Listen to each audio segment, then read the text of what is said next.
So I'm here with Darlene Okamesa-Secott. She's a longtime advocate for missing and murdered Indigenous women, and she is in favor of the inquiry, and we're here to ask her why. So that's my first question for you, is why are you in favor of this inquiry, the way it's structured, given all these calls for resignations and reform?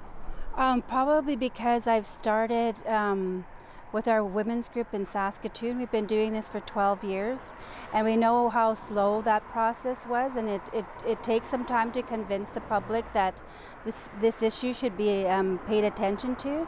And the inquiry, what it can do for the families is to bring some justice, change policing and searching habits, also to maybe change some legislation that Senator Dick put forward to change what happens with violence against Indigenous women and girls, and also to improve the search techniques, maybe plan a commemoration in each province where people are identified as have been missing. We hear that from families all the time, and in addition, I'd like to see the family information liaison units stay intact after the inquiry. They're all set up in each province. Lastly, probably a national missing center for missing and murdered Aboriginal women and girls, because I think there's still going to be a lot of work to do after the inquiry. So I think it's really necessary to help the public feel safe that Indigenous women are valued and that the country is really serious about this inquiry. And so the inquiry is on the ground. There are staff members on the ground today and for tomorrow as well, talking to family members. What are you hoping this initial process will be like as we look forward to the actual hearing, which will take place later this fall in November? Basically, it's to start that relationship of trust between the inquiry staff, the community liaison members that are across the country.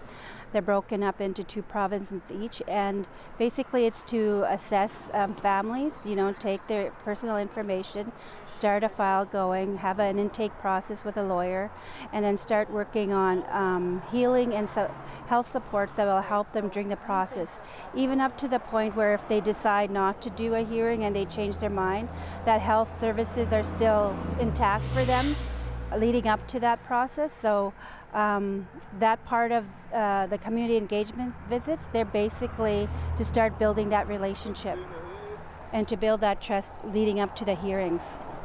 And so, I mean, there's been a lot of resignations here. We just had one yesterday. But do you think that this process will survive? Do you think that people like you, that there's enough resiliency in the people who are in favor of this, that this inquiry will go forward in the way that it was intended, and that it will survive all this, these resignations and the mounting criticism? Mm-hmm. Oh, I believe so. When you think about the number of staff that are already on board, and we've been watching the website, seeing who's being added, who's being replaced, and who's really committed. And we see predominantly the 60+ staff. Probably 95% of them are staying because they really want to do this work. They want to contribute to this process. And I'm not discouraged by people that want to leave. If they've come as far as they could, that's the best we can do for them. We wish them well.